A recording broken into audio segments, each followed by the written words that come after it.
নরসিংদীর রায়পুরে আধিপত্য বিস্তার নিয়ে আওয়ামী লীগের দুই পক্ষের সংঘর্ষে দুজন মারা গেছে, আহত হয়েছে আরও ১০ জন।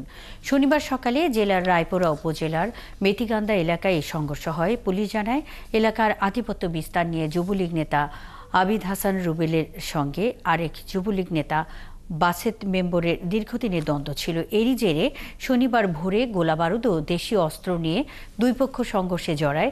এ সময় সাবেক মেম্বার মানিক মিয়ার ও কল্পনা বেগম গুলিবিদ্ধ হয়ে মারা যান। পরে পুলিশ ও সেনাবাহিনীর সদস্যরা পরিস্থিতি নিয়ন্ত্রণে আনে। এ নিয়ে এলাকায় থমথমে পরিস্থিতির সৃষ্টি হয়েছে।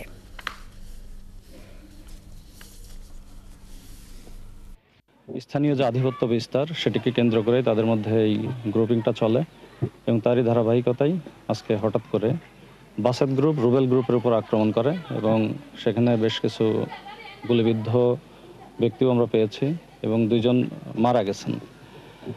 যারা গুলিবিদ্ধ আছে তারা ঢাকা মেডিকেল সহ সদর হসপিটালে চিকিৎসাধীন আছে এবং এই ক্ষেত্রে দেশীয় অস্ত্র ব্যবহার করা হয়েছে। বর্তমান পরিস্থিতি নিয়ন্ত্রণে আছে। আমরা যারা দুষ্কৃতিকারী তাদেরকে ধরার জন্য অভিযান পরিচালনা করছি।